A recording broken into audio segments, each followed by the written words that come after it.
Hello दोस्तों, स्वागत है आप सभी का आपके अपने परिवार दीक्षित एजुकेशन अड्डा पर। दोस्तों एक बार फिर हाजिर हो चुका हूं लेकर आप सभी के लिए एकदम लल्लन टॉप क्लास है। दोस्तों कल की क्लास में हमने 30 सवाल हल कर लिए थे। आइए दोस्तों उसके आगे के सवालों को देखते हैं। मोस्ट इंपॉर्टेंट सवाल हैं आपकी आने वाली सारी परीक्षाओं को लेकर।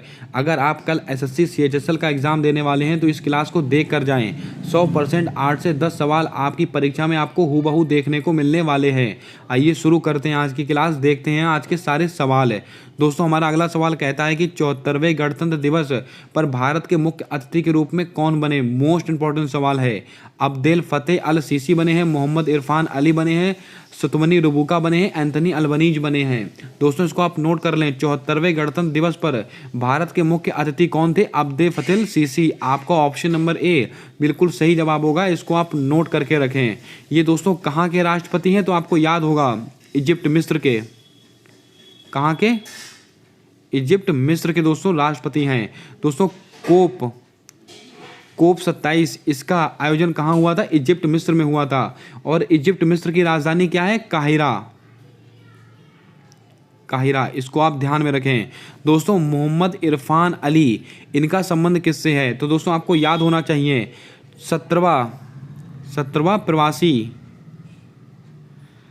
प्रवासी भारतीय दिवस, इसका आयोजन कहाँ हुआ था? इंदौर मध्य प्रदेश में हुआ था। और इसमें मुख्य अतिथि के रूप में कौन आए थे?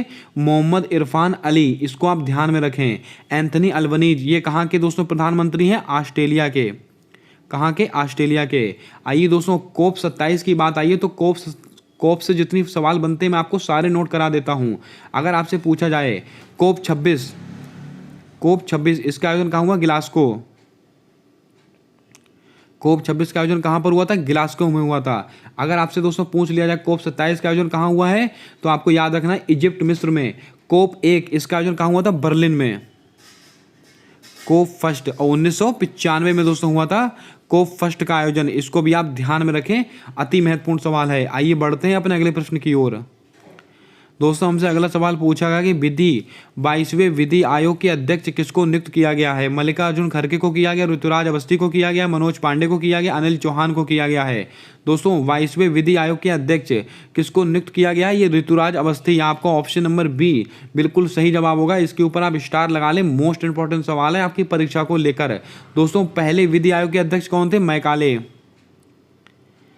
पहले कौन थे दोस्तों? मैकाले थे। लेकिन पहले विधि आयोग के अध्यक्ष दोस्तों अगर आपसे पूछा जाए स्वतंत्र भारत के, अगर आपसे पूछ लिया जाए स्वतंत्र भारत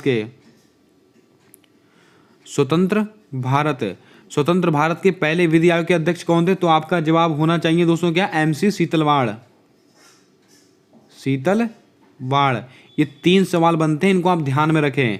22वें विधि आयोग के अध्यक्ष कौन है? ऋतुराज अवस्थी। लेकिन दोस्तों पहले कौन थे? मैकाले। लेकिन स्वतंत्र भारत के पहले विधि आयोग के अध्यक्ष कौन थे? एमसी शीतलवाड़।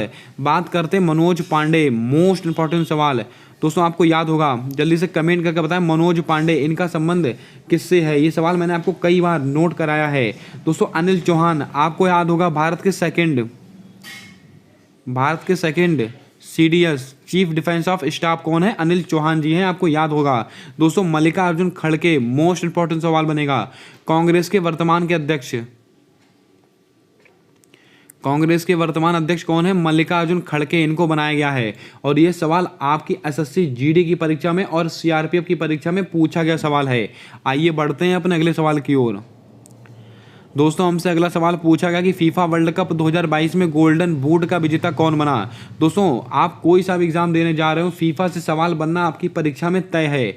लियोनेल मेसी को मिला है, या एम्बापे को मिला है, या मार्टिनेज को मिला है, या एंजो फर्नांडिस को मिला है? दोस्तों फीफा वर्ल्ड कप 2022 इसमें गोल्डन बूट इसका दोस्तों अवार्ड किसको मिला है? तो आपको याद रखना है किलियन एम्बापे। आपका ऑप्शन नंबर बी बिल्कुल सही जवाब होगा। कहाँ के खिलाड़ी हैं? फ्रांस के खिलाड़ी हैं, इसको भी आप ध्यान में रखें। आइए दोस्तों फीफा से संबंधित कुछ महत्वपूर्ण फैक्ट मैं आपको नोट कराता हूँ। अगर आपसे पूछा जाए गोल्डन बॉल, कौन सा दोस्तों? गोल्डन बॉल ये किसको मिली है? ये दोस्तों लियोनेल मेसी को मिली है, जो दोस्तों इस टीम के कप्तान थे। अगर आपसे दोस्तों पूछा जाए गोल्डन ग्लव्स ये किसको मिला? ये मार्टिनेज करके खिलाड़ी, इनको मिला है। कहाँ के खिलाड़ी? अर्जेंटीना के। और सबसे युवा दोस्तों विजेता कौन बने इसमें? तो आपको याद रखना है फर्नांडीज, इसको भी आप ध्यान में रखें। आइए दोस्तों फीफा से संबंधित कुछ महत्वपूर्ण फैक्ट मैं आपको नोट कराता हूँ।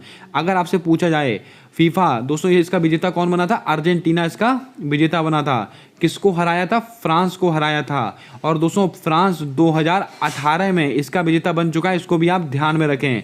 इसका दोस्तों शुभंकर क्या था? लाइफ इसका शुभंकर था। और दोस्तों कौन सी गेंद से खेला गया था? कौन सी फुटबॉल से? अल रहेला, ये दोस्तों फुटबॉल का नाम था। इसको किस कंपनी के द्वारा बनाया गया था? एडिडास कंपनी के द्वारा बनाया गया था। इसके अलावा अगर आपसे पूछा जाए दोस्तों जो फाइनल मैच था वो कौन से स्टेडियम में खेला गया? लुसेल स्टेडियम में खेला गया। अगर दोस्तों आपसे पूछा जाए फीफा इसका मुख्यालय कहाँ पर स्थित है? ज्यूरिक में इसका मुख्यालय स्थित है, इसको भी आप ध्यान में रखें। और इसके वर्तमान में हेड कौन है? इन्फेंटिनो, इसको भी आप ध्यान में रखें। फीफा से संबंधित जितने महत्वपूर्ण फैक्ट जो आपकी परीक्षा में आपसे पूछे जा सकते हैं वो मैंने आपको नोट करा दिए हैं, इनको आप नोट कर लें। आइए बढ़ चलते हैं अपने अगले प्रश्न की ओर। दोस्तों हमसे अगला सवाल पूछा गया कि आयुष्मान भारत योजना का संबंध किस वर्ष से है? दोस्तों केंद्र सरकार की कुछ महत्वपूर्ण योजनाएं मैं आपको नोट कराने वाला हूं। 30 सितंबर 2018, 25 सितंबर 2014, 25 दिसंबर 2014, 25 सितंबर 2017। आयुष्मान भारत योजना इसका संबंध किस वर्ष से है? तो आपको दोस्तों याद करके रखना है 23 सितंबर 2018। आपका ऑप्शन नंबर ए बिल्कुल सही जवाब होगा। यहाँ पर दोस्तों 30 नहीं है, 23 कर लीजिएगा। यहाँ पर आप 23 सितंबर 2018 को कौन सी योजना आई थी? आयुष्मान भारत योजना, इसको आप ध्यान में रखें। आइए दोस्तों ऑप्शंस को लेकर बातें करते हैं। 25 सितंबर 2017 इसको कौन सी योजना है? 25 सितंबर 2017 इसको दोस्तों कौन सी योजना है? सौभाग्य योजना यानी कि सहज बिजली हर घर योजना, 25 सितंबर 2017। 25 दिसंबर 2014 इसको दोस्तों कौन सी योजना थी? तो आपको याद करके रखना है मिशन इंद्रधनुष। मिशन इंद्रधनुष यानी कि वैक्सीनेशन से संबंधित है। अब आप कमेंट करके बताएं टीकाकरण दिवस कब मनाया जाता है? राष्ट्रीय टीकाकरण दिवस, इसका जवाब आपको कमेंट कर बताना है। 25 सितंबर 2014 दोस्तों इसको कौन सी योजना है? तो आपको याद रखना है मेक इन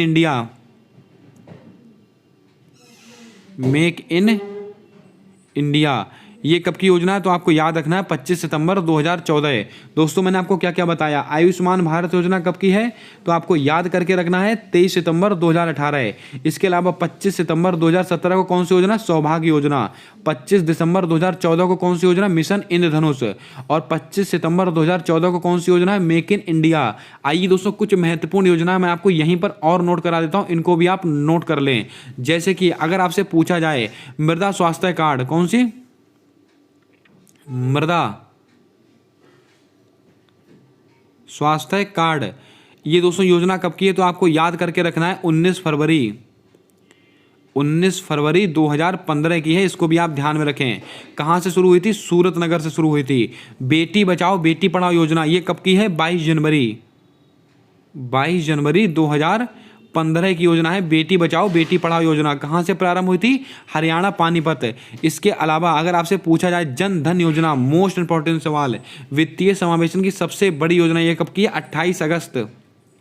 28 अगस्त 2014 की है जन धन योजना, इसको भी आप ध्यान में रखें। मैंने आपसे सवाल पूछा है राष्ट्रीय टीकाकरण दिवस कब सेलिब्रेट करते हैं? तो आपको याद रखना है 16 मार्च को मनाया जाता है, इसको भी आप ध्यान में रख लें। आइए बढ़ते हैं अपने अगले सवाल की ओर। हमसे अगला सवाल पूछा गया कि असम, त्रिपुरा, मेघालय, मिजोरम किस अनुसूची में है? मोस्ट इंपॉर्टेंट सवाल है आपकी परीक्षा को लेकर। असम, त्रिपुरा, मेघालय, मिजोरम इनका वर्णन किस अनुसूची में किया गया? अनुसूची 5, अनुसूची 6, अनुसूची 7, अनुसूची 8। क्या होगा आपका सही जवाब? जल्दी से बताएं। आइए दोस्तों कुछ महत्वपूर्ण अनुसूचियां मैं आपको यहाँ पर नोट कराता हूँ। असम, त्रिपुरा, मेघालय और मिजोरम इनका उल्लेख कौन सी अनुसूची में? अनुसूची 6। आपका ऑप्शन नंबर बी बिल्कुल सही जवाब होगा। आइए दोस्तों सारी अनुसूचियां मैं आपको नोट करा देता हूं, इससे बाहर सवाल आपकी परीक्षा में नहीं पूछा जाएगा। अनुसूची 5 इसके अंदर क्या है? शेड्यूल एरिया, इसको भी आप नोट कर लें। अनुसूची 6 में मैंने आपको बता दिया है असम, त्रिपुरा, मेघालय, मिजोरम, इसको आप ध्यान में रखें। यहाँ पर दोस्तों आपको मिजोरम, मेघालय के जहाँ पर मणिपुर देकर कंफ्यूज किया जाएगा, लेकिन आप ध्यान में रखिएगा ये 4 राज्य असम, त्रिपुरा, मेघालय और मिजोरम। अनुसूची 7 इसके अंदर क्या है? तो आपको ध्यान में रखना है संघ राज्य समवर्ती सूची। संवर्ती सूची, इनका उल्लेख किसके अंदर है? अनुसूची 7 में। दोस्तों आपको याद होगा संवर्ती सूची, इसका प्रावधान कहाँ से लिया गया था? ऑस्ट्रेलिया से। इसको भी आप थोड़ा याद रखें। अनुसूची 8 में क्या है? तो आपको याद होगा 22 भाषाओं का उल्लेख है। अनुसूची 8 में क्या है? 22 भाषाओं का उल्लेख है। इसके अलावा अगर आपसे पूछी जाए अनुसूची 9, इसके अंदर क्या है? भूमि सुधार, भूमि सुधार से संबंधित है अनुसूची 9। कौन सा संविधान संशोधन है? पहला संविधान संशोधन। अनुसूची 10, ये किससे संबंधित है? दल बदल, दल बदल से संबंधित है। कौन सा संविधान संशोधन है? 52वां संविधान संशोधन। कब का है? 1985 का। इसको भी आप ध्यान में रखें। आइए दोस्तों कुछ महत्वपूर्ण अनुसूचियां और बचती हैं, जैसे कि अनुसूची 1, ये किससे संबंधित है? संघ एवं राज्य से संबंधित है। अनुसूची 2, इसमें किसका उल्लेख किया गया है? वेतन भत्ते तथा पेंशन का। अनुसूची 3 में क्या है? अनुसूची 3 में शपथ का उल्लेख किया गया है। और अनुसूची 4 में राज्यसभा में सीटों का आवंटन। इतनी बातें आपको याद रखनी है। जितनी अनुसूचियां थी मैंने आपको सारी नोट करा दी। आइए बढ़ते हैं अपने अगले सवाल की ओर। दोस्तों हमसे अगला सवाल पूछा गया कि पल्लव वंश का संस्थापक कौन था?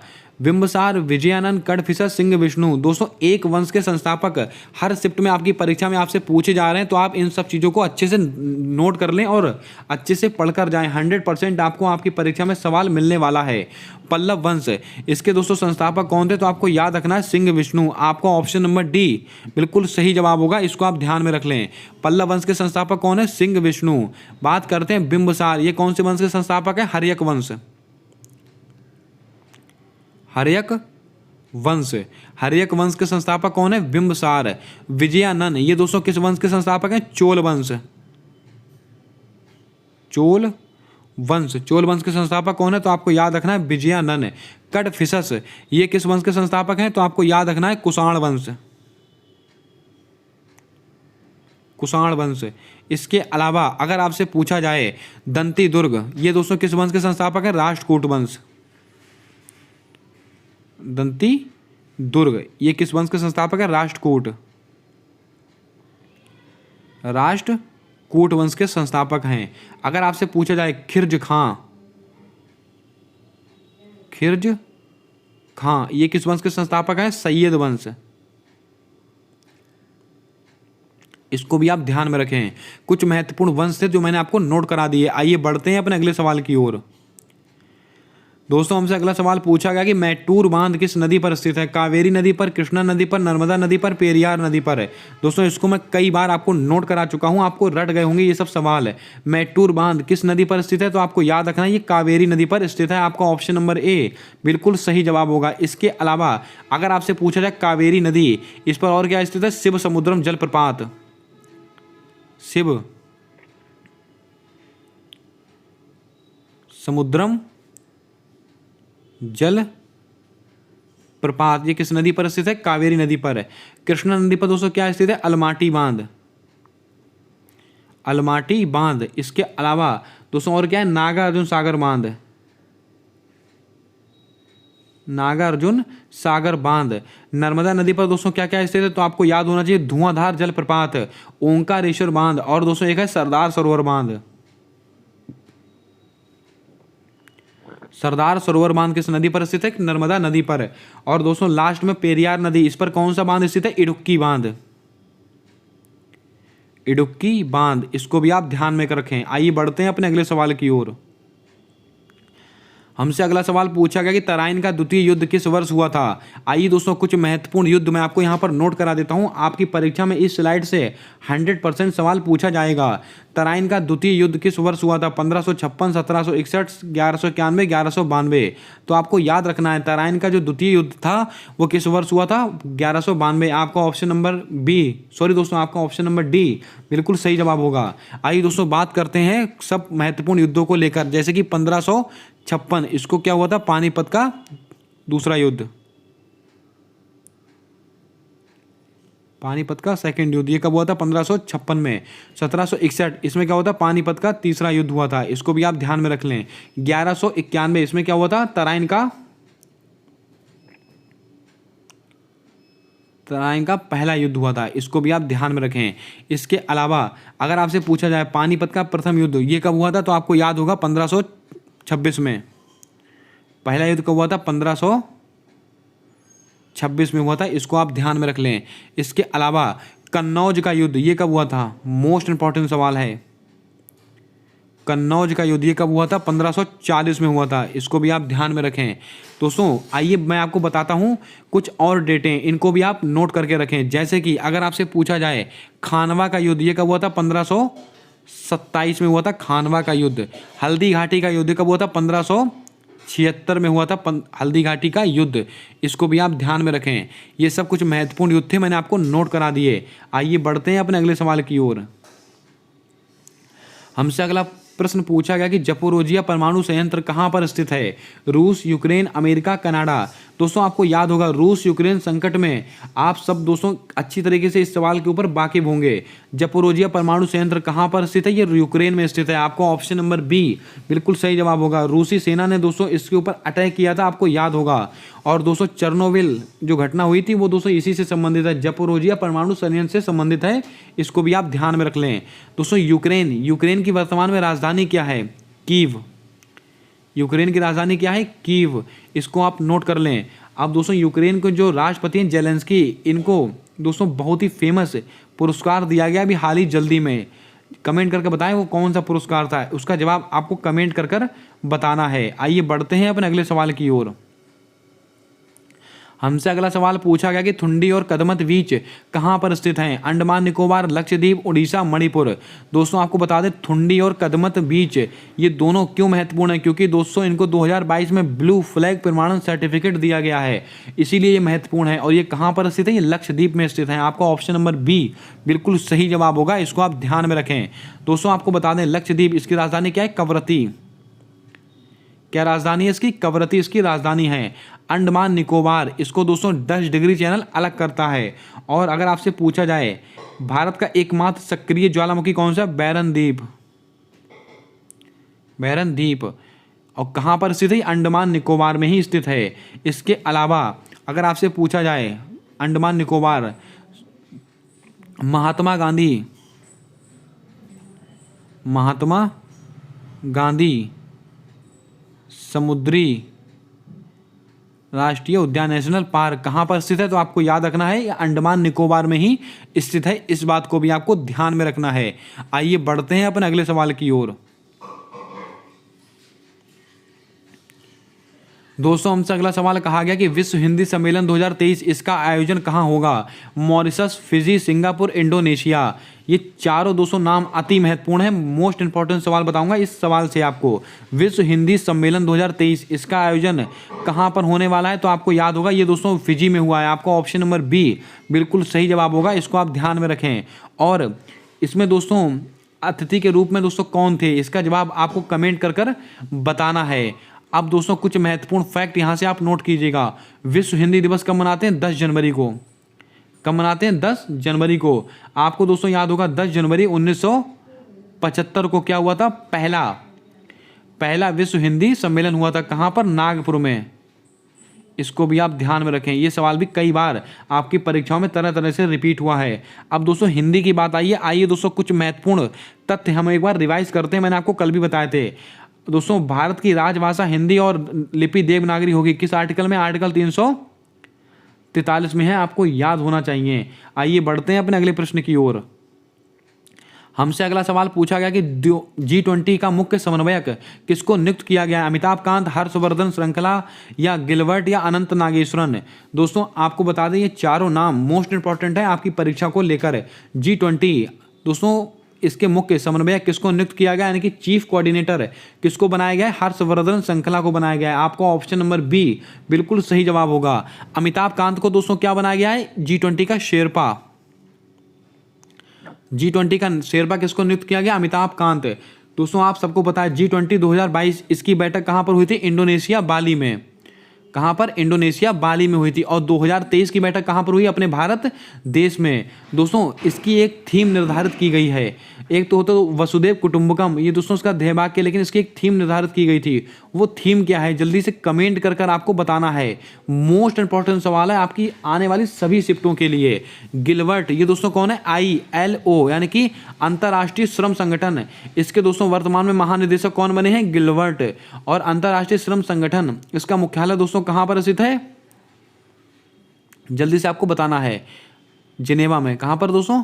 जिनेवा में स्थित है। इसको भी आप ध्यान में रखेंगे, महत्वपूर्ण सवाल है। अनंत नागेश्वरन, ये कौन है? ये सवाल दोस्तों अभी हाल ही में आपकी SSC CHSL की परीक्षा में पूछा गया प्रश्न है।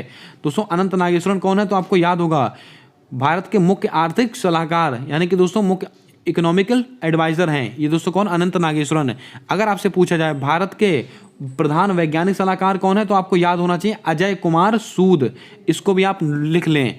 दोस्तों मैंने आपसे पूछा है कि G20 2022 इसकी जो थीम थी वो क्या निर्धारित की गई थी, तो आपको याद रखना है one earth, one family, one future.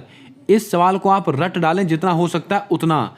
One earth, one family, one future, ये दोस्तों इस बार की थीम है, यानी कि एक पृथ्वी, एक परिवार, एक भविष्य। दोस्तों इसको आप रट डालें आने वाली सभी शिफ्टों के लिए। जल्दी से वीडियो को लाइक कर दें, चैनल पर नए हो तो चैनल को सब्सक्राइब करके बेल वाला आइकन ध्यान से दबा लें, ताकि आने वाली सारी वीडियोस के अपडेट आप तक आसानी से पहुंचते रहें। क्लास को अंत तक बात करें, 100% आज की क्लास आपकी परीक्षा के लिए मील का पत्थर साबित होने वाली है। आइए बढ़ते हैं अपने अगले प्रश्न की ओर। हमसे अगला सवाल पूछा गया कि बुकर पुरस्कार 2022 किसे प्राप्त हुआ? गीतांजलि श्री, सुहान, करुणा, तलिका, नल्ला, थम्बी, कलाई, सेल्वी, इनमें से कोई नहीं। दोस्तों बुकर पुरस्कार किसको मिला है? ये सुहान, करुणा, तलिका को मिला है। आपका ऑप्शन नंबर बी बिल्कुल राइट जवाब होगा। गलती मत कीजिएगा। आपसे अगर अंतर्राष्ट्रीय बुकर पुरस्कार पूछा जाए तो आपका जवाब होगा गीतांजलि श्री, लेकिन आपसे क्या पूछा गया? बुकर पुरस्कार। ये किसको मिला है? सुहान, करुणा, तलिका। और ये हमेशा इंग्लिश भाषा के लिए दिया जाता है, इसको भी आप ध्यान में रखें। नल्ला, थम्बी, कलाई, सेल्वी, CSIR। दोस्तों इसकी शायद महिला हेड है, इसको आप थोड़ा रीचेक कर लेंगे खुद से। इसकी स्थापना कब हुई थी? 1942 में हुई थी इसकी स्थापना CSIR की। और इसके हेड कौन होते हैं, अध्यक्ष कौन होते हैं? स्वयं प्रधानमंत्री जी होते हैं, इसको आप ध्यान में रखें। बात करते हैं दोस्तों गीतांजलि श्री, इनको क्या मिला है? अंतर्राष्ट्रीय इंटरनेशनल बुकर प्राइज। ये किसको मिला है? अंतर्राष्ट्रीय बुकर पुरस्कार गीतांजलि श्री। लेकिन किस लिए मिला है? रेत समाधि, रेत समाधि। और दोस्तों इसका इंग्लिश ट्रांसलेशन क्या हुआ है? तो आपको याद होना चाहिए टॉम ऑफ सैंड। लेकिन इसका इंग्लिश ट्रांसलेशन किया किसने है? ये महत्वपूर्ण सवाल बनेगा, तो आपको लिख लेना है यहां पर डेजी रॉकवेल, डेजी रॉकवेल। ये सब वो सवाल है दोस्तों जो बच्चे नहीं पढ़ते हैं और इसको मिस कर देते हैं, और यही सवाल SSC आपसे पूछता है बिल्कुल डीप जाकर। इसको आप ध्यान में रखें। आइए बढ़ते हैं अपने अगले सवाल की ओर। हमसे अगला सवाल पूछा गया कि अंतर्राष्ट्रीय हॉकी महासंघ के अध्यक्ष कौन बने हैं? दिलीप टर्की साहब बने, मोहम्मद तैयब इकराम बने, कल्याण चौबे बने, रोजर बिन्नी बने हैं। कुछ महत्वपूर्ण 2022 की नियुक्तियां हैं जो आपको याद रखनी है। अंतर्राष्ट्रीय हॉकी महासंघ, इसके वर्तमान में अध्यक्ष कौन बनाए गए हैं? मोहम्मद तैयब इकराम। आपका ऑप्शन नंबर बी बिल्कुल सही जवाब होगा, इनको आप नोट करके रखें। अगर आपसे पूछा जाए राष्ट्रीय हॉकी महासंघ, कौन से? राष्ट्रीय हॉकी। अगर आपसे राष्ट्रीय हॉकी महासंघ पूछे तो आपका जवाब होगा दिलीप तिर्की। लेकिन पूछा क्या गया? अंतर्राष्ट्रीय। तो अंतर्राष्ट्रीय कौन है? मोहम्मद तैयब इकराम है। कल्याण चौबे, ये दोस्तों कौन है? फुटबॉल महासंघ के अध्यक्ष। फुटबॉल महासंघ, इसके अध्यक्ष कौन है? कल्याण चौबे साहब हैं। रोजर बिन्नी, आपको याद होगा BCCI, इसके हेड कौन है? रोजर बिन्नी साहब हैं, इसको आप याद कर लें। आइए बढ़ते हैं अपने अगले प्रश्न की ओर। हमसे अगला सवाल पूछा गया कि GST संग्रहालय की स्थापना कहां पर की गई? गोवा, मुंबई, मणिपुर, मेघालय। दोस्तों आपको याद होना चाहिए GST संग्रहालय, इसकी स्थापना कहां पर हुई है? गोवा में हुई है। आपका ऑप्शन नंबर ए बिल्कुल सही जवाब होगा। और इसका दोस्तों क्या नाम रखा गया? धरोहर, धरोहर। इसको भी आप नोट कर लें। अब दोस्तों GST की बात आई है, तो आइए दोस्तों GST से संबंधित कुछ महत्वपूर्ण फैक्ट मैं आपको नोट कराता हूं। गुड्स एंड सर्विस टैक्स, अगर दोस्तों आपसे पूछा जाए ये कैसा कर है? ये अप्रत्यक्ष कर है। ये कैसा कर है? ये दोस्तों अप्रत्यक्ष कर है। इसके अलावा GST दोस्तों कौन से संविधान संशोधन से संबंधित है? 101वां संविधान संशोधन। और दोस्तों GST पूरे भारत में कब लागू हुई थी? 1 जुलाई 2017 को लागू हुई थी पूरे भारत देश में। अगर आपसे पूछा जाए जीएसटी काउंसिल, इसका उल्लेख किस अनुच्छेद में है जीएसटी काउंसिल का, केवल जीएसटी पूछे तो आपका जवाब होगा 246A। अगर आपसे केवल जीएसटी पूछे, जीएसटी का उल्लेख किस अनुच्छेद में, अनुच्छेद 246A, लेकिन जीएसटी काउंसिल किसके अंदर है, 279A। इतनी बातें आपको याद रखनी है जीएसटी से, अति महत्वपूर्ण सवाल बनेगा। और जीएसटी दोस्तों, इसका जो संविधान संशोधन है किस समिति की सिफारिश पर आता है, विजय केलकर समिति, इसको भी आप ध्यान में रखें।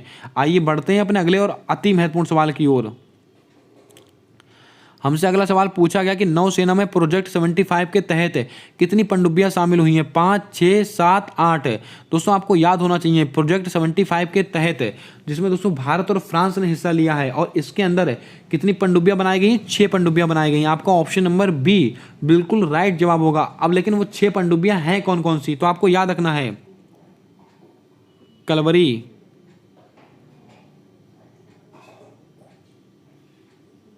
खांडेरी, करंज, बेला, बागीर और एक है बागसीर।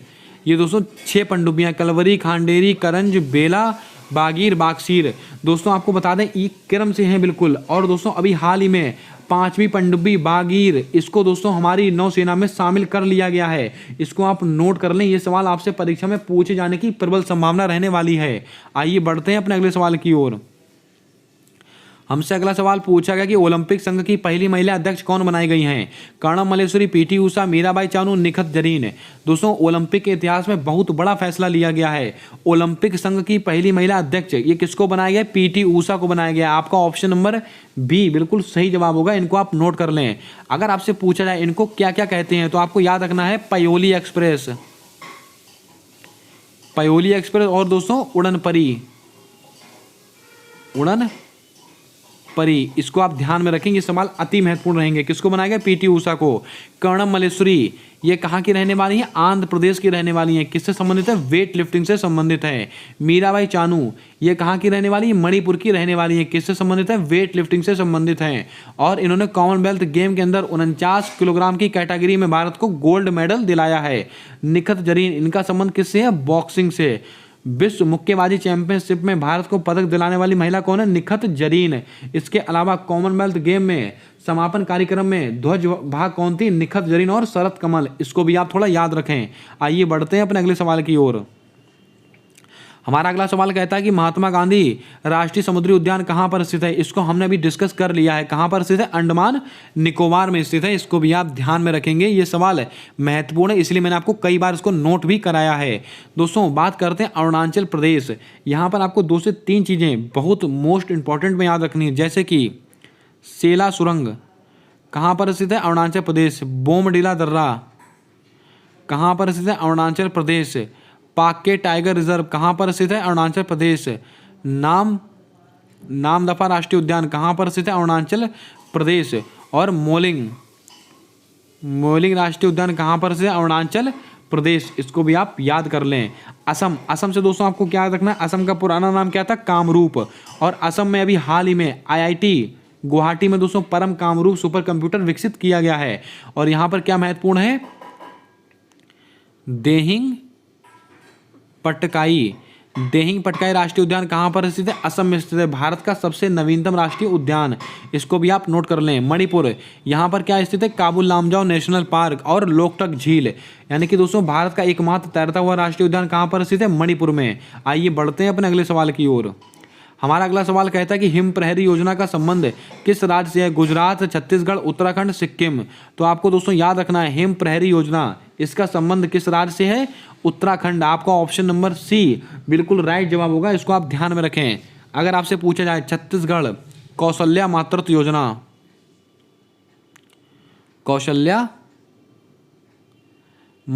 योजना, इसका संबंध किससे है, छत्तीसगढ़। गुजरात की क्या है, सीमा दर्शन योजना का संबंध किससे, गुजरात से है। इसको भी आप ध्यान में रख लें। दोस्तों सिक्किम, इसकी कौन सी योजना है, जल्दी से कमेंट करके बताएंगे आप, मोस्ट इंपॉर्टेंट सवाल है। इसकी सिक्किम की एक योजना आपको बतानी है। आइए बढ़ते हैं अपने अगले सवाल की ओर। दोस्तों हमसे अगला सवाल पूछा गया कि मेंडोस नामक चक्रवात का नामकरण किसने किया है। ये चक्रवात 2022 में दोस्तों आया था लास्ट में। अगर दोस्तों इस सवाल को लेकर हम पूरी जानकारी आपको देने वाले हैं। म्यांमार ने इसका नामकरण किया है, श्रीलंका ने, संयुक्त अरब अमीरात ने, पाकिस्तान ने। इसको आपको याद रखना है, मेंडोस नामक चक्रवात, इसका नामकरण किसने किया है? संयुक्त अरब अमीरात ने। आपका ऑप्शन नंबर सी बिल्कुल सही जवाब होगा। और इसका मतलब क्या होता है? खजाना। खजाना इसका मतलब होता है मेंडोस का। म्यांमार ने दोस्तों क्या किया? तौकाते चक्रवात का नामकरण किसने किया? म्यांमार। इसकी दोस्तों मतलब क्या होता है? आवाज करने वाली छिपकली। श्रीलंका ने दोस्तों किसका किया? असनी चक्रवात नाम किसने दिया? श्रीलंका ने। और इसका अर्थ क्या होता है? क्रोध। और पाकिस्तान ने दोस्तों गुलाब किया था, गुलाब। इसको भी आप थोड़ा ध्यान रखें। आइए बढ़ते हैं अपने अगले सवाल की ओर। हमसे अगला प्रश्न पूछा गया कि किस स्टार्टअप को द अर्थ शॉर्ट पुरस्कार 2022 प्राप्त हुआ है? खेती, जीवा, सुस्पेस, सी स्पेस। क्या होगा आपका सही जवाब? जल्दी से बताएं।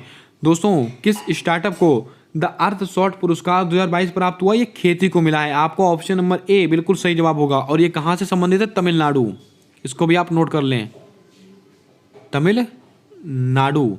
अब दोस्तों बात करते हैं जीवा कार्यक्रम किसके द्वारा चलाया गया था? नाबार्ड। अब दोस्तों नाबार्ड की बात आई है तो इससे संबंधित सारी महत्वपूर्ण जानकारी आप नोट कर लें। नाबार्ड की स्थापना कब हुई है? 12 जुलाई 1982 को नाबार्ड की स्थापना हुई है। और इसके वर्तमान में हेड कौन है? केवी साजी करके इसके हेड हैं। और दोस्तों किस समिति की सिफारिश होती है? शिवरमन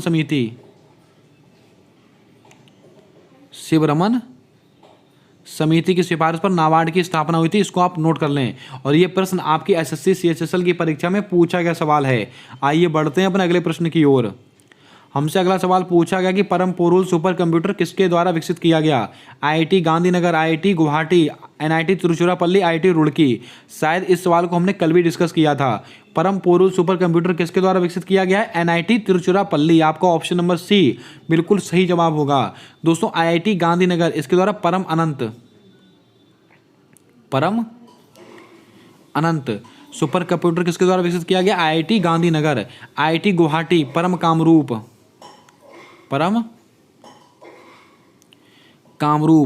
आईआईटी रुड़की परम गंगा। इसके अलावा दोस्तों एक बचता है परम शक्ति, आईआईटी खड़गपुर। इसको भी आप ध्यान में रखें। दोस्तों जल्दी से वीडियो को लाइक करके चैनल को सब्सक्राइब जरूर कर दें और वीडियो के साथ अंत तक बने रहें। सारी क्लास अटेंड कीजिएगा। लास्ट में बहुत ही महत्वपूर्ण जानकारी देने वाला हूं इस क्लास के अंदर। आइए बढ़ते हैं अपने अगले प्रश्न की ओर। हमारा अगला सवाल कहता है कि चंबल, सिंध, बेतवा, केन किसकी सहायक नदियां हैं? कृष्णा नदी की, नर्मदा नदी की, यमुना नदी की, गोदावरी नदी की। दोस्तों एक सवाल नदी का डेली पूछा जा रहा है आपकी परीक्षा के अंदर। चंबल, सिंध, बेतवा, केन किसकी सहायक नदियां हैं? तो आपको याद करके रखना है, ये सबके सब यमुना नदी की सहायक नदियां हैं। आपको ऑप्शन नंबर सी बिल्कुल सही जवाब होगा। बात करते हैं दोस्तों कृष्णा नदी। इसकी दोस्तों मैंने आपको कई बताया था। घाट प्रवाह, माल प्रवाह, तुंगभद्रा और दोस्तों मूसी। ये सबकी सब किसकी सहायक नदियां हैं? ये सबकी सब कृष्णा नदी की सहायक नदियां हैं। इसके अलावा अगर आपसे बात की जाए गोदावरी नदी, इसकी दोस्तों क्या है? प्राणहिता, वैनगंगा। और एक दोस्तों कौन सी बनती? इंद्रावती। ये सबकी सब किसकी सहायक नदियां? गोदावरी की। अगर आपसे पूछ लिया जाए ब्रह्मपुत्र नदी की सहायक नदियां कौन सी हैं? केमांग, लोहित और सुबनसिरी। इसको आप ध्यान में रखें। आइए बढ़ते हैं अपने अगले सवाल की ओर। दोस्तों हमारा अगला सवाल कहता है कि 14 बैंकों का राष्ट्रीयकरण कब हुआ था? 1980, 1969, 1949, 1935 से। तो आपको दोस्तों ध्यान रखना है 14 बैंकों का राष्ट्रीयकरण ये कब हुआ था? 1969 ईस्वी में। आपका ऑप्शन नंबर बी बिल्कुल सही जवाब होगा। इसको आप ध्यान में रखें। बात करते हैं दोस्तों 6 बैंकों का राष्ट्रीयकरण। अगर आपसे पूछा जाए 6 बैंकों का राष्ट्रीयकरण कब हुआ है तो आपको याद रखना है 1980 में। इतनी बात आपको याद रखनी है। अब दोस्तों बात करते हैं 1935 को लेकर। अगर आपसे पूछा जाए 1 अप्रैल 1935 किसकी स्थापना हुई थी? आरबीआई की स्थापना कब हुई? भारतीय रिजर्व बैंक ऑफ इंडिया की स्थापना कब हुई? 1 अप्रैल 1935। अधिनियम कब का? 34 का अधिनियम है। और दोस्तों किस अधिनियम के तहत? यंग हिल्टन आयोग के तहत। किसके दोस्तों? यंग हिल्टन आयोग। अब दोस्तों अगर आपसे पूछा जाए आरबीआई का राष्ट्रीयकरण कब हुआ था? 1949 में, यानी कि 1 जनवरी 1949 में दोस्तों आरबीआई का राष्ट्रीयकरण हुआ था। अगर आपसे प्रश्न पूछा जाए आरबीआई के पहले गवर्नर कौन थे? ऑसवॉन स्मिथ। ऑसवॉन स्मिथ। अगर आपसे प्रश्न पूछ जाए आरबीआई के पहले भारतीय गवर्नर, तो आपका क्या जवाब होगा? सीडी देशमुख। और वर्तमान में कौन है? शक्तिकांत दास। आपको याद होना चाहिए। आइए बढ़ते हैं अपने अगले सवाल की ओर। दोस्तों यहाँ से कुछ महत्वपूर्ण फैक्ट मैं आपको बताने वाला हूँ, इनको आप बहुत ध्यानपूर्वक लिख लें। दोस्तों आपकी परीक्षा में डेली एक पुस्तक आपसे पूछी जा रही है, इतिहास की महत्वपूर्ण पुस्तकें तथा उनके लेखक, इनको आप नोट करके रखें और आने वाली सभी शिफ्टों में आपकी परीक्षा में यहाँ से सवाल बनने की प्रबल संभावना रहने वाली है। आइए दोस्तों बात करते हैं कुछ महत्वपूर्ण पुस्तकों को लेकर, जैसे कि रहेला किसकी पुस्तक है? इब्न बतूता की पुस्तक है। कादम्बरी किसकी पुस्तक है? ये बाण भट्ट जी की पुस्तक है। और दोस्तों और पुस्तक है किसकी? बाण भट्ट की हर्ष चरित्र। हर्ष चरित ये किसकी पुस्तक है? ये भी बाण भट्ट की पुस्तक है, इसको भी आप याद रखें। राजतंगणी ये किसकी पुस्तक है? कल्हण की पुस्तक है। कल्पसूत्र ये किसकी पुस्तक है? जैन धर्म के बंद्रवाहों की पुस्तक है। बुद्ध चरित ये किसकी पुस्तक है? अश्वघोष की पुस्तक है। अष्टाध्यायी ये किसकी पुस्तक है? महर्षि पाणिनि की पुस्तक है। इसके अलावा सी यू की ये किसकी पुस्तक है? ह्वेन सांग की पुस्तक है। मुद्रा राक्षस मोस्ट इंपॉर्टेंट किसकी पुस्तक है? विशाख दत्त की पुस्तक है। इसका आप एक बार स्क्रीनशॉट ले लें और दोस्तों इसको आप पढ़कर जाएं। 100% एक सवाल आपकी परीक्षा में आपको देखने को मिलेगा। आइए बढ़ते हैं कुछ और महत्वपूर्ण पुस्तकों को लेकर। उम्मीद करता हूं दोस्तों आपको सही से दिख रहा होगा सब। अगर आपसे पूछा जाए किताब उल हिंद ये दोस्तों किसकी पुस्तक है? तो आपको याद रखना अल बरूनी की पुस्तक है। मृक्ष कटिकम ये किसकी पुस्तक है? शूद्रक की पुस्तक है। गीत गोविंद ये किसकी पुस्तक है? जयदेव की पुस्तक है। अकबरनामा ये किसकी पुस्तक है? तो आपको याद करके रखना अबुल फजल इनकी पुस्तक है। बृहत संहिता ये किसकी पुस्तक है? बरहा मिहिर की पुस्तक है। इसके अलावा पंचतंत्र विष्णु शर्मा आपको याद होगा। सूर्य सिद्धांत किसका है? आर्यभट्ट का है। गीता रहस्य ये किसकी है? बाल गंगाधर तिलक। इसके अलावा दोस्तों यहाँ पर थोड़ा सा इसको मैं छोटा कर देता हूँ आपको, इससे कि सब दिख जाए। ये देखिए दोस्तों, इसको आप एक बार सही से देख लीजिएगा। दोस्तों सूर्य सिद्धांत किसका है? आर्यभट्ट का। इसके अलावा गीता रहस्य किसकी है? तो आपको याद होना चाहिए बाल गंगाधर तिलक। आमुक्त मालदा मोस्ट इंपॉर्टेंट सवाल किसकी है? कृष्ण देवराय की पुस्तक है। महाभाष्य किसकी पुस्तक है? पतंजलि की पुस्तक है। कामसूत्र किसकी पुस्तक है? वात्सायन की पुस्तक है। रत्नावली ये किसकी है? हर्षवर्धन की है। दोस्तों पृथ्वीराज रासो ये किसकी? चंद्रबरदाई की पुस्तक है। लाइफ डिवाइन ये किसकी पुस्तक है? अरविंद घोष। India struggle Netaji Subhash Chandra Bose. विश्व इतिहास की झलक पंडित जवाहरलाल नेहरू। आइए देखते हैं कुछ और महत्वपूर्ण पुस्तकें। दोस्तों अगर आपसे पूछा जाए हिंद स्वराज ये किसकी पुस्तक है? महात्मा गांधी। बंदी जीवन ये किसकी? सत्येंद्रनाथ सान्याल। क्या होगा? सत्येंद्रनाथ सान्याल। इसको आप ध्यान में रखें। India wings freedom Abul Kalam Azad most important सवाल। सत्यार्थ प्रकाश किसकी है? दयानंद सरस्वती। गुलामगिरी किसकी है? ज्योतिबा फुले। सत्य के साथ मेरे प्रियो किसकी है? महात्मा गांधी। दोस्तों अगर आपसे पूछा जाए इंडिया